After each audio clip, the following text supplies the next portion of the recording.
Today, I want to tell you why I think self-awareness is one of the most important traits that you can pursue in your life. And I want to give you some practical tips and guidelines, really a specific practice for what building self-awareness can look like for you. My name is John Chandler, and on this channel, I talk about practical wisdom for mindful living. I consider mindful living to be living with an awareness of how you are living, which sounds a lot like self-awareness. But I like to bring to each of these some kind of practice, some kind of tool, some kind of idea for how you can live in a way that you do live with more awareness of each day and make the most of each day, so that down the road, when you look back at your life, you can look back and say, that was a life that was well lived. Now, let's talk about self-awareness. I want to begin by saying that self-awareness is one of the initial steps towards happiness. There was a book that was written several years ago by Shawn, who is a self-pronounced happiness researcher, and he talks about the importance of self-awareness in the journey to happiness. He says this: the first goal we need to conquer, or circle we need to draw, is self-awareness. Experiments show that when people are primed to feel high levels of distress, the quickest to recover are those who can identify how they are feeling and put those feelings into words.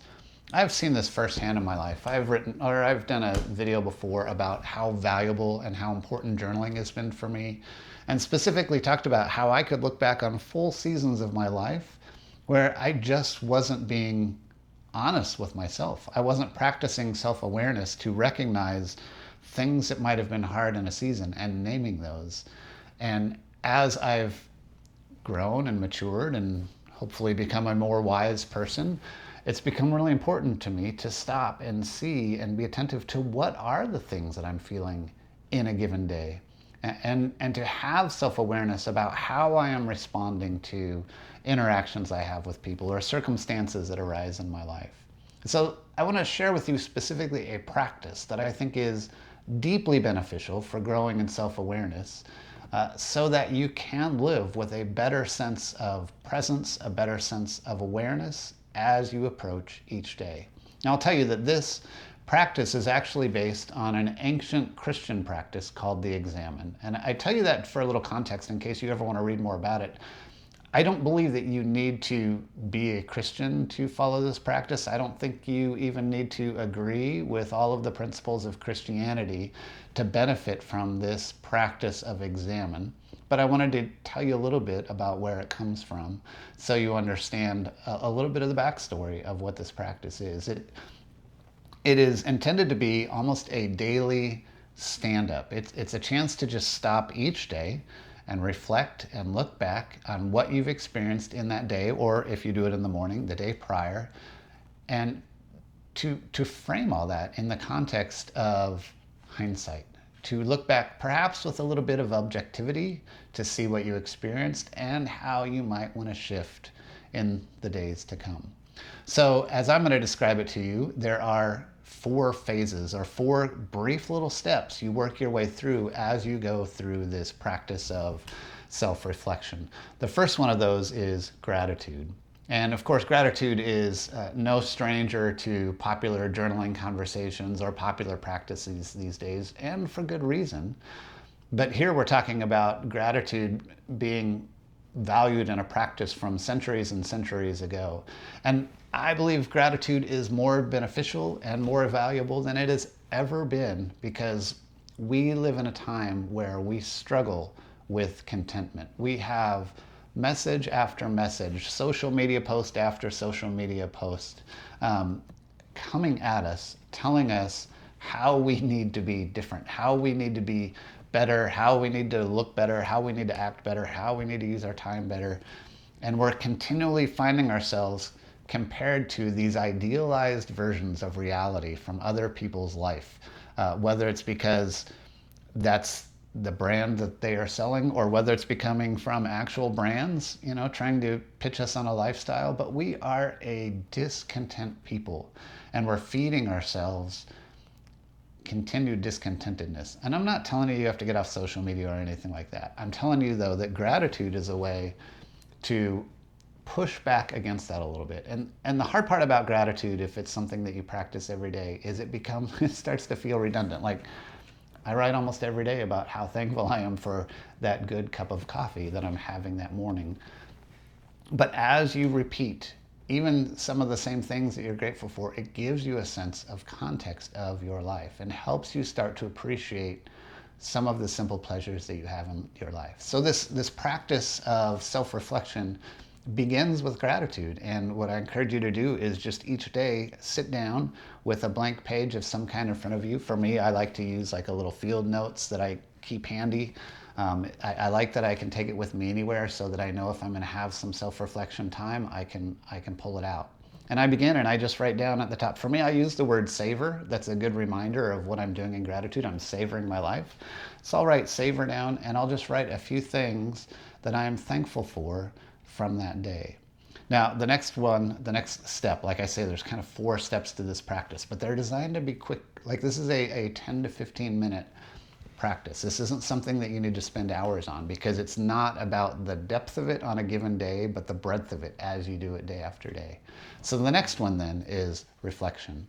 And the idea of reflection is simply looking back over the prior 24 hours, or perhaps 48 hours, 72 hours since you last did this practice, and making note of things that seem really important. Moments, interactions, circumstances that stand out to you because they feel important, and noting then how you experience those things as much as you can, even offering specifics about what were the things that you were feeling as you had that experience, and jotting those down and paying attention to them. You might not even always know why they matter, or you might not always know why they feel important, but you just want to jot down what are some of those things that felt really significant, felt really poignant, that you know that you want to carry with you and somehow make sense of. Which then that leads to step number 3, which I call this identity. Like in the Christian practice, it's a matter of how comparing those experiences with how you imagine God might have wanted you to experience those, like some kind of sacred presence. If you don't believe in that, that's okay. But I would say that you can also reflect on those experiences through what I would call your identity. Who is your most authentic self? What is your true self, is sometimes the way that literature has written about this over the last few centuries. How do you understand yourself? What do you imagine is the best, most true version of yourself? And so now you can look back at those experiences that you have, that you've been reflecting on and writing about, and ask yourself, how does that experience reflect my most authentic self? And sometimes that experience might feel out of place because it wasn't your most authentic self. It might have been what is called your false self, or your adapted self, that's stepping in a situation and taking over, rather than letting your core identity, your authentic self, be present. But sometimes as you note those moments that you wrote down, you realize, this felt like a true moment to me. This felt like I was fully present with who I'm intended to be, and I want more of that in my life. So 3 steps so far. And again, you're just moving through these quickly, because it's the idea of day after day doing this to gain some sense of clarity, some sense of self-awareness. You begin with gratitude, and you just spend a handful of minutes on that. Then you take a little time to jot down moments that seem significant, some reflective moments.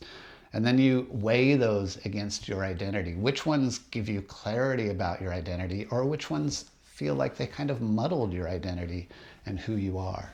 And then the 4th step that I like to call is imagination. Imagine instead, when you look back at these, imagine instead how you might have lived those moments differently if they come up again. Now, it might be that those are moments that you feel like, no, this was my most true self. The most healthy version of myself came out in this moment, and I want to linger on that because I hope to relive that situation in the same way if it comes up again. But it also might be that you see, no, I did not live this situation well. I was not my best self. I was not my most authentic self in this. And you can actually take a little time to imagine, how might I have engaged this experience differently than I did? So 4 simple steps: gratitude, reflection, identity, and imagination. I almost forgot them myself, even though I jot these down almost every day. This video, I just outlined the 4 steps for you, but this video also really serves as an introduction because I actually have a course on my website. It's an email course that you can sign up for, and it will guide you through building this practice over the course of 5 weeks. You know, it begins with the introduction, and then each week it dives a little bit deeper into each one of these steps with the idea that you add a step as you go each week. Right now, this course is free. I might charge for it in the future.